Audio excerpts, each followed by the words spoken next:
Hello दोस्तों, education classes में आप सभी का स्वागत है। तो चलिए स्टार्ट करते हैं बिहार दरोगा का प्रैक्टिस सेट। और इसमें हम लोग आज गुरु रहमान सर के द्वारा तैयार किया गया बिहार दरोगा प्रैक्टिस सेट नंबर 2 का डिस्कशन करने वाले हैं। और यह 2025 का प्रैक्टिस सेट है। यहाँ 4 मिस्टेक है, तो 25 का प्रैक्टिस सेट है और इसमें करेंट अफेयर बिल्कुल भी नया है। और यहाँ पर देख सकते हैं कि ये जो सेट है 24 जनवरी 2025 को चला है, तो बिल्कुल ही फ्रेश है, नया है। तो आज हम लोग इसी का डिस्कशन करने वाले हैं। तो आप लोग वीडियो को पूरा देखिएगा, पसंद आने पर वीडियो को लाइक और चैनल को सब्सक्राइब करना ना भूले। आप सभी से एक हम्बल रिक्वेस्ट है कि आप सभी लोग इस वीडियो को शेयर जरूर कीजिएगा। बिहार दरोगा का सेट जो खान सर और कौटिल्या जीएस का भी सेट अपलोड किया गया है, आप लोग जाकर देखिए। चैनल के प्लेलिस्ट में सब वीडियो आपको मिल जाएगा और इससे पहले जितना भी सेट हुआ सब वीडियो आपको यहाँ पर देखने को मिल जाएगा। अगर क्रम वाइज देखे तो ये आज हमारा बिहार दरोगा का सेट नंबर 13 का डिस्कशन है। यह इससे पहले ही बहुत सारा डिस्कशन हो चुका है। तो चलिए स्टार्ट करते हैं और देखते हैं। पहला प्रश्न इसमें कहा गया है कि 2026 में आयोजित होने वाले 20वें एशियन खेलों की मेजबानी किस देश के द्वारा किया जाएगा। 20वें एशियन खेलों की मेजबानी जापान के द्वारा किया जाएगा। 1 का 3 हो जाएगा। आगे देखिए अगला प्रश्न, 2024 में इटली के प्रधानमंत्री कौन होंगे। तो 2024 में इटली के प्रधानमंत्री बन चुके हैं जियोर्जिया मेलिनो।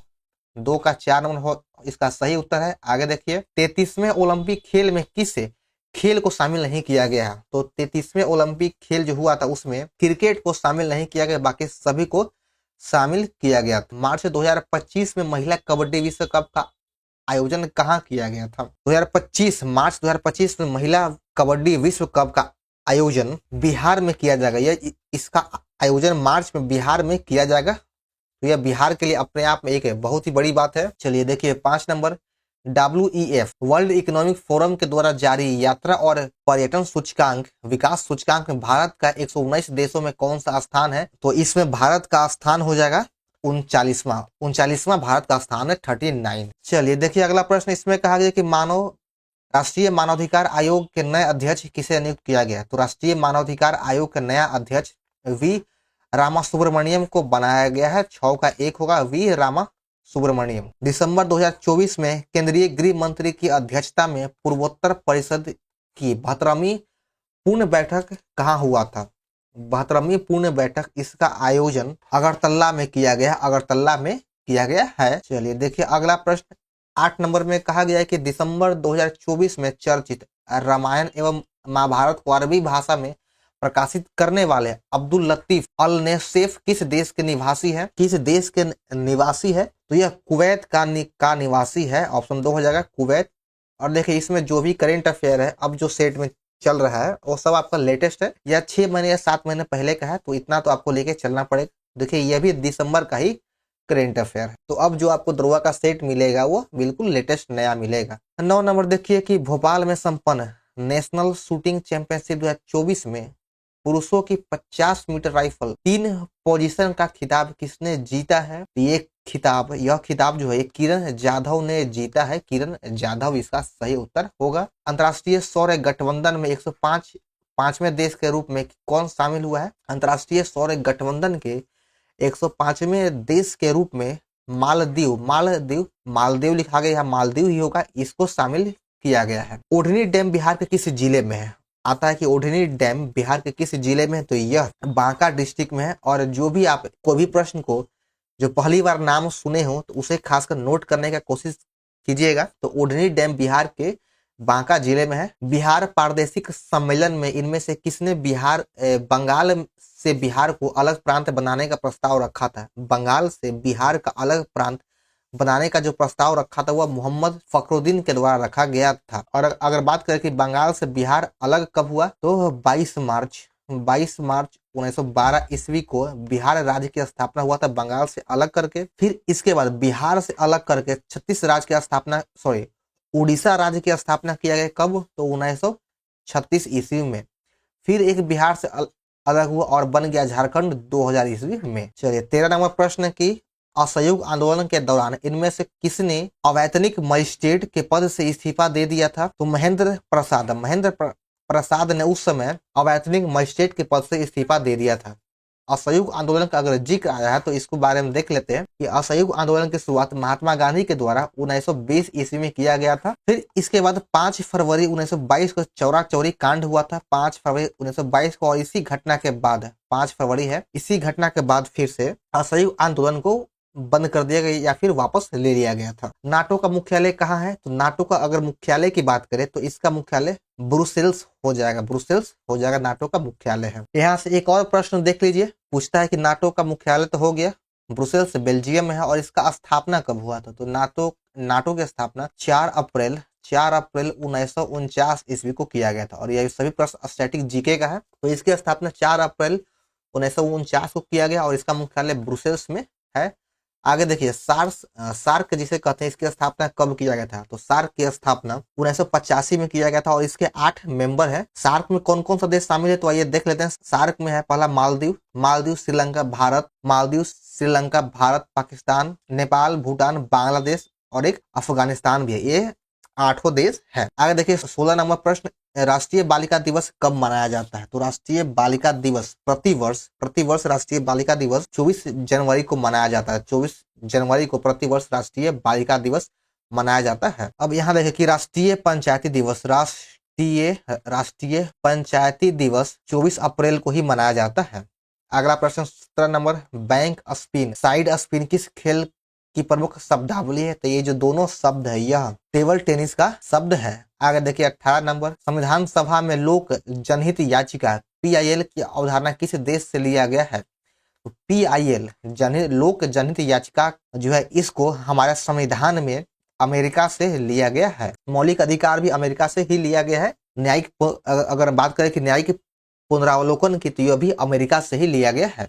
राष्ट्रपति और उपराष्ट्रपति का पद, यह दोनों भी अमेरिका से लिया गया है। निम्नलिखित में से किस अनुच्छेद के तहत विधानसभा के अध्यक्ष एवं उपाध्यक्ष का प्रावधान निहित है? विधानसभा का अध्यक्ष और उपाध्यक्ष का प्रावधान का जिक्र अनुच्छेद 178 में किया गया है। संविधान में राष्ट्रपति को क्षमादान करने की शक्ति प्राप्त की गई है। तो कितने प्रकार की, तो कितनी शक्तियां प्राप्त है? तो क्षमादान करने की राष्ट्रपति को 5 शक्तियां प्राप्त है। 22 का 3 नंबर हो जाएगा। अब यहाँ पर राष्ट्रपति का जिक्र आया है तो राष्ट्रपति से संबंधित अनुच्छेद को देख लेते हैं कि राष्ट्रपति का पद का उल्लेख अनुच्छेद 52 में किया गया है। ठीक है, राष्ट्रपति के कार्य और शक्तियों का उल्लेख अनुच्छेद 53 में किया गया है। राष्ट्रपति से संबंधित राष्ट्रपति का निर्वाचन का उल्लेख अनुच्छेद 54 में किया गया और राष्ट्रपति के निर्वाचन के विधि और रीति का उल्लेख अनुच्छेद 55 में किया गया है। ठीक है, आगे देखिए कि राष्ट्रपति से संबंधित राष्ट्रपति की पदावधि या पद की अवधि 5 साल जो होती है वह अनुच्छेद 56 में लिया गया है और इसके राष्ट्रपति के पुनः निर्वाचन की विधि या पात्रता अनुच्छेद 57 में इसका उल्लेख है। फिर देखिए कि राष्ट्रपति के निर्वाचन होने के लिए अर्हताएं या फिर योग्यता जो है वह अनुच्छेद 58 में इसका उल्लेख है। अनुच्छेद 59 में राष्ट्रपति के पद की शर्तों के बारे में कहा गया है और अनुच्छेद 60 में शपथ ग्रहण है और अनुच्छेद 61 के तहत राष्ट्रपति पर महाभियोग लगाया जाता है और अनुच्छेद 72 में राष्ट्रपति को जो क्षमादान है वह इसका उल्लेख अनुच्छेद 72 में किया गया है। तो ये सभी राष्ट्रपति से संबंधित अनुच्छेद है, तो इस सभी को एक बार देख लीजिएगा। चलिए देखिए 21 नंबर में कि निम्न में से कौन सा अनुच्छेद विदेशी नागरिकों को भी अधिकार प्राप्त है? तो विदेशी नागरिक को जो अधिकार दिया गया वो अनुच्छेद 28 से दिया गया है। 21 का 3 हो जाएगा। एक प्रश्न और आता है कि केवल भारतीय नागरिक को कौन सा अधिकार प्राप्त है? तो अनुच्छेद 15, 16, 19, 29, 30, ये जो पांचों जो अनुच्छेद है यह केवल भारतीय नागरिक को प्राप्त है। ये पांचों मौलिक अधिकार केवल भारतीय को ही प्राप्त है, विदेशियों को नहीं। 22 नंबर देखिए, इसमें कहा गया कि सही कथन का चयन करे। सही कथन कौन सा है? तो SC advocate on record association बनाम भारत संघ के मामले में सर्वोच्च न्यायालय के द्वारा 1993 में न्यायाधीशों की नियुक्ति के लिए कॉलेजियम व्यवस्था को अपनाया गया था। तो बिल्कुल सही है, न्यायाधीशों की नियुक्ति के लिए कॉलेजियम व्यवस्था को 1993 से अपनाया गया है। स्थगन प्रस्ताव लोकसभा एवं राज्यसभा दोनों में पेश किया जा सकता है, बिल्कुल ही सही है। तो इसमें दोनों कथन सही है। निम्नलिखित कथनों पर विचार करें। आइए देखते हैं। राज्य के नीति निर्देशक सिद्धांत का वर्णन संविधान के अनुच्छेद 58 से 51 तक किया गया, तो बिल्कुल गलत है। DSP इसे कहते हैं शॉर्ट फॉर्म में, तो DSP का उल्लेख भाग 4 और अनुच्छेद 36 से 51 में किया गया है। 36 से 51 में DSP का उल्लेख है, तो पहला गलत हो गया। DSP सिद्धांत का मुख्य उद्देश्य सामाजिक एवं आर्थिक प्रजातंत्र को स्थापित करना है, तो बिल्कुल ही सही है। और डीएसपी को राज्य में न्याय योगी यह नहीं है।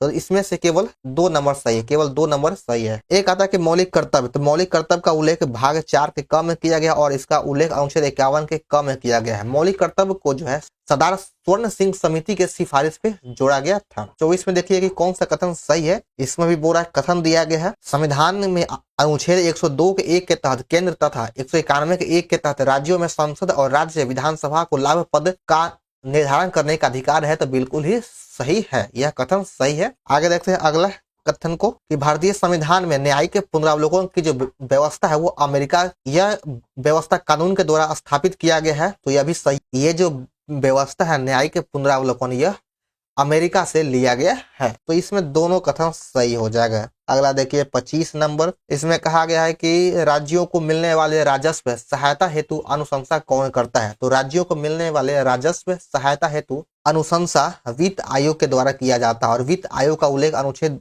280 में किया गया है। अगर हम लोग बात करें कि राज्य वित्त आयोग का गठन, तो इसका गठन अनुच्छेद 243 के ज के तहत किया गया है। चलिए देखिए 26 नंबर, मैथिली एवं डोगरी को किस वर्ष राजभाषा का दर्जा दिया गया। तो देखिए कि मैथिली, डोगरी, बोडो, संथाली ये सभी भाषाओं को 52वां संविधान संशोधन 2003 के तहत इसको राजभाषा का दर्जा दिया गया। एक होता है नमक, नेपाली, मणिपुरी, कोंकणी, इन तीनों भाषाओं को 71वां संविधान संशोधन 1992 के द्वारा राजभाषा का दर्जा दिया गया और सिंधी भाषा को 21वां संविधान संशोधन 1967 के तहत इसे राजभाषा का दर्जा दिया गया है। किस संविधान संशोधन के द्वारा लोकसभा सदस्यों की संख्या 525 से बढ़ाकर 545 कर दिया गया था। तो इसे 31वां संविधान संशोधन के तहत किया गया है। भारत में विधि अधिकारी में निम्न में से कौन नहीं आता है। तो विधि अधिकारी के रूप में कौन नहीं आता है। तो कानून मंत्री यह विधि अधिकारी नहीं है। महाधिवक्ता का उल्लेख अनुच्छेद 165 में किया गया और महान्यायवादी का उल्लेख अनुच्छेद 76 में किया गया है। अगला प्रश्न देखिए कि सर्वाधिक मत के आधार पर चुनाव जीत का निर्णय का प्रावधान किस देश के संविधान से लिया गया है। तो यह संविधान ब्रिटेन के संविधान से लिया गया कि जो जिस पार्टी का सबसे ज्यादा मत होगा वही चुनाव जीतेगा। कालिदास के द्वारा रचित पुस्तक मालविका अग्निमित्रम का संबंध किस वंश से है। तो इसका संबंध हो जाएगा शुंग वंश से। मालविक और अग्निमित्र का यह प्रेम कहानी है। सिंधु सभ्यता के किस स्थल से स्वास्तिक का चिन्ह प्राप्त हुआ है। तो यह जो चिन्ह था स्वास्तिक का चिन्ह यह हड़प्पा से प्राप्त हुआ। 31 का 2 नंबर हो जाएगा। आगे देखिए ऋग्वैदिक काल की सामाजिक स्थिति के संबंध में कौन सा कथन असत्य है। तो 32 का देख लीजिएगा, 32 का हो जाएगा ऑप्शन नंबर ए। इस काल में बाल विवाह प्रचलित था, यही गलत है। ऋग्वैदिक काल में बाल विवाह प्रचलित नहीं था। अगला प्रश्न 33 नंबर, मगध के किस शासक ने अवंती पर अधिकार कर उसे मगध साम्राज्य में मिला लिया था। तो अवंती पर अधिकार कर उसे मगध साम्राज्य में शिशुनाग ने मिला लिया था। 33 का 4 होगा। आगे देखिए 34 नंबर की भगवान महावीर के प्रथम अनुयायी कौन थे। भगवान महावीर के प्रथम अनुयायी हो जाएगा जमाली इसका सही उत्तर है। निम्नलिखित में से कौन सा एक फतेह सिकरी में स्थित नहीं है। फतेहपुर सिकरी में कौन स्थित नहीं है। तो 35 का हो जाएगा ऑप्शन नंबर 2 मोती मस्जिद यह फतेहपुर सिकरी में स्थित नहीं है। बाकी पंचमहल, सलीम चिश्ती का मकबरा और मरियम पैलेस ये सब फतेहपुर सिकरी में है, आगरा में है। मोहम्मद बिन तुगलक ने किसे दिल्ली का काजी नियुक्त किया था। तो एमबीटी के द्वारा दिल्ली का काजी इब्न बतूता को बनाया गया था। यह मोरक्को का यात्री था जिसे दिल्ली का काजी नियुक्त किया गया। अकबर ने किस वर्ष स्वयं को हरम दल से मुक्त कर लिया था। तो अकबर ने अपने आप को हरम दल से मुक्त 1564 ईस्वी में किया था। हरम दल से मुक्ति किया था 1564 में। अगला देखिए 38 नंबर की किसने वेद मार्ग प्रतिष्ठापक की उपाधि धारण किया था। वेद मार्ग प्रतिष्ठापक की जो उपाधि है ये बुक्का प्रथम ने धारण किया था। 38 का 1 हो जाएगा। आगे देखिए 39 नंबर के औरंगजेब के द्वारा जजिया कर को पुनः किस वर्ष लागू किया गया था। तो इसे फिर से 1679 ईस्वी में लागू किया गया था और औरंगजेब का मृत्यु 1707 ईस्वी में हो गया था और इसके बाद कोई भी योग्य शासक नहीं हुआ और इसके बाद उत्तर मुगल काल स्टार्ट हो जाता है। फोर्ट विलियम कॉलेज की स्थापना किसने किया था। तो फोर्ट विलियम कॉलेज की स्थापना लॉर्ड वेलेस्ली के द्वारा किया गया। 40 का 2 हो जाएगा। रेलवे डाक तार व्यवस्था किस वायसराय की देन है। ये जो सभी है रेलवे डाक तार ये सभी व्यवस्था यह लॉर्ड डलहौजी की देन है। 41 का 1 हो जाएगा। जालियांवाला बाग हत्याकांड के प्रभाव के रूप में निम्न में से कौन सी घटना घटित हुआ था। तो जालियांवाला बाग हत्याकांड 13 अप्रैल 1919 ईस्वी को हुआ था। और इस घटना के बाद हंटर आयोग का गठन किया गया था। 42 का दो हो जाएगा हंटर आयोग का गठन। किस गवर्नर जनरल ने भारत में सिविल सर्विस की स्वीकृति दिलाई जो 1861 के बाद भारतीय सिविल सर्विस के नाम से जाना जाता है? तो कौन इसके स्वीकृति दिलाया था? तो इसकी स्वीकृति लॉर्ड कॉर्नवालिस के द्वारा दिलवाया गया है। भारत में सिविल सेवक का जनक लॉर्ड कॉर्नवालिस को ही कहा जाता है। तो 43 का 3 नंबर हो जाएगा लॉर्ड कॉर्नवालिस। अगला प्रश्न 44 नंबर, निम्नलिखित में से कौन सा कथन सही है? तो 44 का देखिए, इसमें से लंदन में 1855 में सिविल सर्विसेज की परीक्षा का प्रथम बार आयोजन किया गया था और 1948 में वल्लभ भाई पटेल ने आईसीएस का नाम बदलकर आईएएस कर दिया। तो इसमें दोनों कथन सही है, दोनों कथन है जो सही है। 45 में देखिए कि पूछा है कौन सा कथन सही है? तो इसमें से भारतीय विश्वविद्यालयों में धार्मिक शिक्षा के लिए मदन मोहन मालवीय को प्रबल रूप से वकालत की थी, यह सही है। सर विलियम जोन्स और वारेन हेस्टिंग्स के समय कलकत्ता उच्चतम न्यायालय के न्यायाधीश के रूप में उच्चतम न्यायालय के न्यायाधीश नियुक्त हुए थे, सर विलियम जोन्स, यह भी सही है। राष्ट्रीय शिक्षा के क्षेत्र में सर्वप्रथम 1905 में रंगपुर नेशनल स्कूल की स्थापना किया गया था। तो 45 का तीनों ऑप्शन सही है। 46 में गलत कथन का चुनाव करना है। तो 46 का देख लेते हैं कि न्यायाधीश गोपाल हरि देशमुख 1880 में गवर्नर जनरल की काउंसिल के मेंबर रहे, यह भी सही है। और इन्होंने स्त्री आंदोलन का समर्थन देते हुए स्त्री शिक्षा के प्रसार को विशेष रूप से समर्थन किया था। तो इसमें से दोनों कथन सही है, गलत है कोई भी नहीं है, ना तो एक करना ही दो। 47 देखिए, सही कथन का चुनाव करना है कि महात्मा गांधी कांग्रेस के अधिवेशन 1924 में अध्यक्ष पद पर एकमात्र अधिवेशन में अध्यक्ष रहे थे। तो बिल्कुल सही है।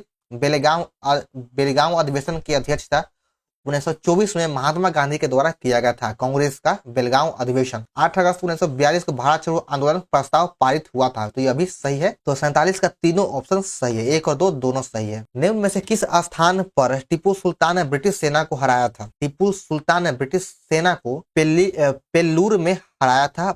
48 का 2 हो जाएगा।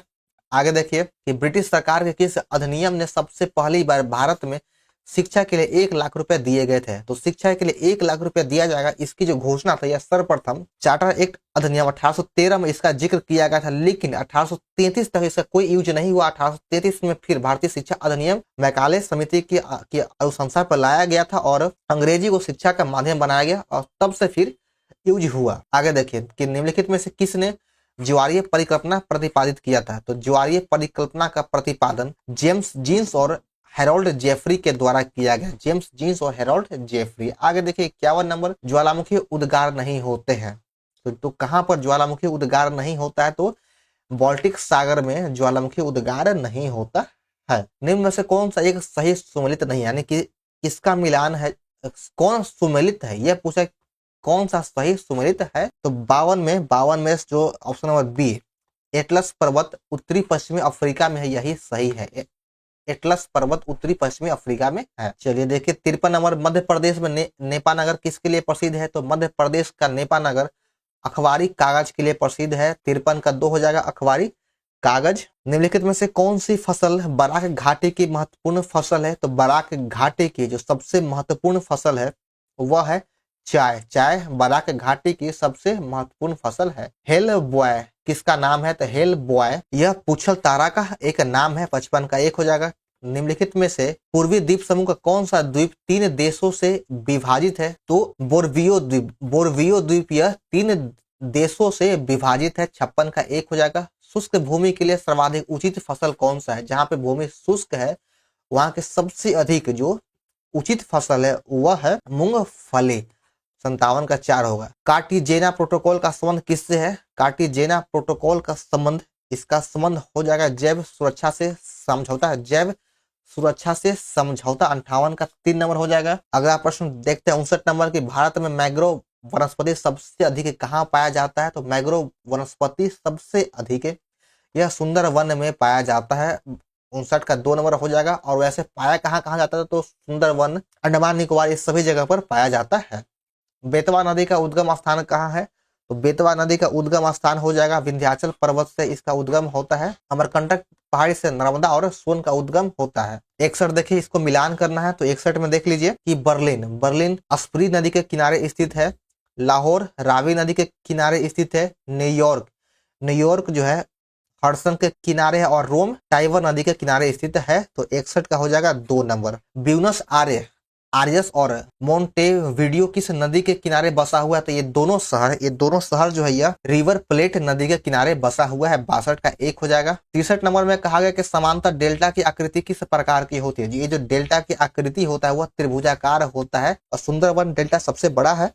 तो 63 का 3 हो जाएगा। आगे देखिए 64 नंबर, इसको मिलान करना है तो लानोज जो घास का मैदान है यह किस देश में है, किस महाद्वीप में है या किस देश में है? यह दक्षिणी अमेरिका में हो जाएगा। लानोज अस्टेपी, यह अस्टेपी का हो जाएगा यूरोप में। पेरिज घास का मैदान उत्तरी अमेरिका में है और वेल्ड अफ्रीका में है। तो इसका 64 का 1 हो जाएगा। अगला प्रश्न है 65 नंबर के, सुमेलित कीजिए यानी मिलान करना है। उच्च वेग का मात्रक हो जाएगा मैक, धैर्य का मात्रक हो जाएगा एंगस्ट्रम, दाब का मात्रक पास्कल और ऊर्जा का मात्रक कार्य और ऊर्जा का मात्रक जूल होता है। तो इसका सब आमने सामने ही है। तो 65 का 3 हो जाएगा। अगला देखिए 66 नंबर, किसी द्रव का वाष्पीकरण होने से उसका तापमान क्या होता है? तो जब भी किसी द्रव का वाष्पीकरण होगा तो उसका तापमान घटता है। मिट्टी के घड़ा होना चाहिए कि घड़े में किस प्रक्रिया के कारण जल ठंडा होता है? तो जल जो ठंडा होता है वह वाष्पीकरण की वजह से होता है। 67 का 2 हो जाएगा। ऊष्मागतिकी के प्रथम नियम से किसका संरक्षण होता है? तो इसमें ऊर्जा का संरक्षण होता है। ऊष्मागतिकी के प्रथम नियम से ऊर्जा का संरक्षण होता है। किस माध्यम में ध्वनि सबसे तेज चलता है? तो ध्वनि जो होता है सबसे अधिक ठोस में होगा, उसके बाद फिर द्रव, फिर गैस या वायु कह सकते हैं। चंद्रमा पर धरातल से दूर विस्फोट सुनाई क्यों नहीं देता है? चंद्रमा पर जब कोई विस्फोट होता है तो वह सुनाई क्यों नहीं पड़ता है? तो वह सुनाई इसलिए नहीं पड़ता क्योंकि वहां पर वायुमंडल के अनुपस्थित, वहां पर वायुमंडल नहीं है। 70 का 1 हो जाएगा इसका सही आंसर। चलिए आगे देखिए दोस्तों 71 नंबर। 71 में कहा गया कि शुष्क सेल के संबंध में सुमेलित कीजिए यानी मिलान करना है। तो 71 का देख लीजिए। 71 में ऋण इलेक्ट्रोड कौन हो जाएगा? तो जिंक का बर्तन।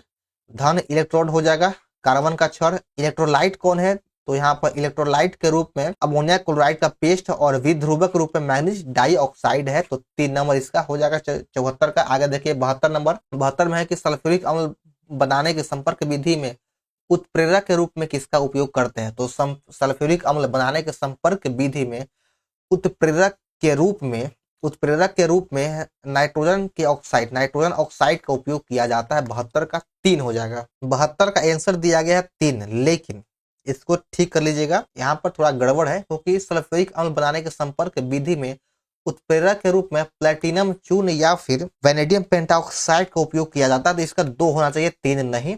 इसको एक बार आप लोग देख लीजिएगा। इसका प्लेटिनम चूर्ण होगा, नाइट्रोजन ऑक्साइड नहीं होगा। और देखिए कुछ आंसर गलत होता है जो भी इस पीडीएफ में दिया होता है, तो उसको टेंशन नहीं लेना। अगर आप लोगों को गलत लगता है तो कमेंट कीजिएगा, हम उसको एक बार देख लेंगे। लेकिन 72 का 2 ही होना चाहिए। ठीक है। अगला प्रश्न 73 नंबर कि रॉकेट के चलाने में प्रयुक्त ईंधन क्या कहलाता है? तो उस ईंधन को क्या कहते हैं? उसे प्रणोदक कहा जाता है। 73 का 3 होगा। अगला प्रश्न है 74 का मिलान करना है। इसमें मिलान का प्रश्न कुछ ज्यादा ही दिया गया है। पोटेशियम ब्रोमाइड, यह फोटोग्राफी में इसका उपयोग करते हैं। फोटोग्राफी के फिक्सल के रूप में पोटेशियम ब्रोमाइड का। पोटेशियम नाइट्रेट का उपयोग बारूद में किया जाता है। पोटेशियम सल्फेट का उपयोग उर्वरक के रूप में और मोनो पोटेशियम टारेट का उपयोग बेकरी में किया जाता है। तो इसका 74 का हो जाएगा ऑप्शन ए। अगला प्रश्न है कि पानी में नमक मिलाने पर पानी के क्वथनांक और हिमांक क्या होता है? तो पानी में अगर नमक मिला देंगे तो इसका क्वथनांक और हिमांक, क्वथनांक इसका बढ़ जाता और हिमांक घट जाता है। आगे देखिए 76 नंबर पोटेशियम परमैंगनेट जल को क्या करता है? तो पोटेशियम परमैंगनेट जल को कीटाणु रहित बनाता है। 76 का 1 हो जाएगा। आगे देखिए 77 नंबर ऑक्सीजन का खोज किसने किया? तो ऑक्सीजन का खोज प्रिस्टले के द्वारा किया गया। ऑक्सीजन का खोज। जल के द्वारा परागन किया जाना क्या कहलाता है? तो जल द्वारा परागन किया जाना यह हाइड्रोफिलिक कहलाता है। चलिए देखिए अगला प्रश्न देखते हैं 79 बौने पौधे को किसके उपयोग से लंबा किया जाता है? तो बौने पौधे को जो लंबा करने वाला हार्मोन है वह होता है जिब्रेलिन। जिब्रेलिन के द्वारा लंबा किया जाता है। 80 नंबर में भी मिलान करना है तो देख लीजिए। खट्टे नारस यह जीवाणु होगा। गन्ने का लाल स्वर्ण रोग यह किसकी वजह से होता है? तो यह कवक की वजह से होता है। आलू का कृष्णकांत रोग यह ऑक्सीजन की कमी की वजह से होता है। गेहूं का साहू रोग यह कीट की वजह से होता है। 80 का 3 होगा। आगे देखिए 81 नंबर करनाल बंट एक बीमारी है, ये किस फसल का है? करनाल बंट बीमारी है एक तरह का बीमारी है जो गेहूं का है। 81 का 4 होगा। अगला देखिए कि खाद्य श्रृंखला या फूड चेन मानव क्या है? तो फूड चेन के अंतर्गत मानव जो होता है यह एक प्राथमिक और द्वितीय उपभोक्ता दोनों है। प्राथमिक और द्वितीय दोनों है। उपास्थि किसमें नहीं पाया जाता? ये जो उपास्थि होता है वह मूत्राशय में नहीं पाया जाता बल्कि कंठ, कान और नासिक में उपास्थि पाया जाता है। पुनरावर्तन का सिद्धांत किसने दिया था? पुनरावर्तन का सिद्धांत अर्नस्ट हैक्ले के द्वारा दिया गया है। पुनरावर्तन का सिद्धांत। निम्न में से यौगिक शब्द कौन सा है? इसमें से यौगिक शब्द कौन है? तो 85 का देख लीजिए। 85 का हो जाएगा ऑप्शन नंबर 2 पाठशाला में। पाठशाला एक यौगिक शब्द है। गोबर गणेश यह किस समास का एग्जाम्पल है? गोबर गणेश में कौन सा समास है? तो इसमें संबंध तत्पुरुष समास, संबंध तत्पुरुष समास है। आगे देखिए 87 नंबर में फिलिंग द ब्लैंक से राइस एंड कड़ी a common meal in India. तो यहाँ पे क्या होगा? तो 87 का हो जाएगा। यहाँ पर 2 नंबर इज होगा। यहाँ पर India is which type of noun? तो 88 में देख लीजिए। 88 का हो जाएगा ऑप्शन नंबर ए हो जाएगा प्रॉपर नाउन। आगे देखिए 89 नंबर मैथ दिया गया कि एक वस्तु को 2700 रुपये बेचने पर एक व्यक्ति को 10% का हानि होता है। यदि वह वस्तु को 3600 रुपये बेचे तो उसे कितना लाभ होगा? तो सबसे पहले आप इसमें क्रैमूल निकालिए। तो क्रैमूल निकालने का फॉर्मूला होता है सीधे तरीका पीवी का उल्टा करना है। तो 27 रुपये में बेचा है तो सीपी कितना हो जाएगा? तो 100/90 कर देंगे तो निकल जाएगा सीपी। तो हो जाएगा यहाँ से कट गया 1 शून्य से 9 तैयारी 30 बार में कट गया तो इसका क्रैमूल आ गया 3000 रुपया। अब बेच रहा है कितना? 3600 में। तो इसको लाभ हो रहा है 600 रुपया। तो परसेंट निकालना है तो परसेंट में हो जाएगा कितना? तो 2 से 2 खत्म, 1 से 1 खत्म, 3 से दूना यानी 20% इसका लाभ होगा। 89 का 3 होगा। आगे देखिए कि ए ने किसी वस्तु को 1400 रुपये में खरीदा है और उसने उसे बी को 25% लाभ पर बेच दिया है। फिर बी ने सी को 20% लाभ पर बेच दिया और सी ने डी को 15% हानि पर बेचा है। तो डी का क्रयमूल क्या होगा? तो कुछ नहीं करना। देखिए यहाँ पर एक सीरीज आपको हम देते हैं। एक 1400 में खरीदा है तो बी को 25% लाभ पर दिया तो 125/100 कर दीजिए। फिर बी ने सी को 20% लाभ पर बेचा है तो 120/100 कर दीजिए। सी ने डी को 15% हानि पर बेचा है तो 85/100 कर दीजिए। अब यहाँ डी का क्रयमूल आ जाएगा, काट दीजिए, यही आंसर होगा। तो 90 का आंसर हो जाएगा 1 नंबर 1785 रुपया। गुना भाग कर लीजिएगा। एक दुकानदार अपने माल को अपने सीपी पर बेचने का वादा करता है लेकिन वो 20% वजन का उपयोग करता है तो लाभ प्रतिशत क्या हो जाएगा? तो यानी वह 1000 ग्राम की जगह वो 800 ही देता है तो इससे लाभ कितना हो गया? तो लाभ हो गया 200। दे कितना रहा? तो 800 दे रहा है तो इसमें लाभ परसेंट कितना हो गया? तो लाभ परसेंट हो गया यहाँ पर देख लीजिए 25 8 200 यानी 25% इसको लाभ हो रहा है। यहाँ पर वजन में क्या करेगा कि जितना परसेंट कम करेगा। यहाँ पर देखिए यहाँ पर होगा कि 20% कम वजन का उपयोग करता है। यहाँ पर देखिए कम होगा 20% कम वजन का उपयोग करता है। चलिए देखिए 92 की ए बी सी का औसत उम्र 25 वर्ष और उनका उम्र का अनुपात 4 5 6 है तो बी का उम्र क्या होगा? तो औसत दिया गया है तो उम्र हो जाएगा 75 वर्ष। 6 4 10 5 15 तो अनुपात 15 का मान दिया है 75 तो 15 5 75 1 का मान आ गया 5। तो बी का निकालना है तो बस 25 उम्र हो जाएगा बी का। किसी धनराशि पर 10% वार्षिक ब्याज की दर से 3 वर्ष और 5 वर्ष का ब्याज प्राप्त होता है 4800 रुपए। तो धनराशि क्या हो जाएगा? तो इसका धनराशि हो जाएगा 6000 रुपया। क्षेत्रीय ग्रामीण बैंक किसके द्वारा प्रायोजित होता है? तो क्षेत्रीय ग्रामीण बैंक यह राष्ट्रीयकृत वाणिज्यिक बैंक के द्वारा चलाया जाता है। आगे देखिए इनसाइड ट्रेडिंग किससे संबंधित है? इनसाइड ट्रेडिंग का संबंध शेयर बाजार से है। निम्नलिखित में से कौन आरबीआई की मौद्रिक नीति का एक अंग नहीं है? तो जीएसटी आरबीआई की एक मौद्रिक नीति का अंग नहीं है। फेडरल रिजर्व बैंक किस देश का केंद्रीय बैंक है? तो फेडरल रिजर्व बैंक यह यूएसए का एक केंद्रीय बैंक है। एसबीआई की स्थापना कब किया गया है? तो एसबीआई बैंक की स्थापना कब किया गया है? तो इसकी स्थापना 1806 में किया गया है। एक बार इसको देख लीजिएगा 98 का 1806 दिया गया है। इंपीरियल बैंक की स्थापना 1921 में किया गया था और इसी का नाम चेंज करके 1955 ईस्वी में एसबीआई कर दिया गया था। Bank of Madras, bank of Calcutta, bank of Bombay का विलय करके किस बैंक का गठन किया गया है? तो 99 का हो जाएगा option number 3 imperial bank of India कर दिया गया है। 1969 में कितने बैंकों का राष्ट्रीयकरण किया गया था? तो 1969 में 14 बैंकों का राष्ट्रीयकरण किया गया है। उसके बाद फिर 1980 में फिर बैंकों का राष्ट्रीयकरण किया गया था। तो 100 का हो जाएगा ऑप्शन नंबर 3। तो चलिए यहाँ पर हमारा आज का सेट समाप्त होता है। तो आप सभी को वीडियो कैसा लगा कमेंट जरूर करें, पसंद आने पर वीडियो को लाइक और चैनल को सब्सक्राइब करना भूल और इस वीडियो को शेयर जरूर करें। तो फिर मिलते हैं नेक्स्ट वीडियो में। जय हिंद।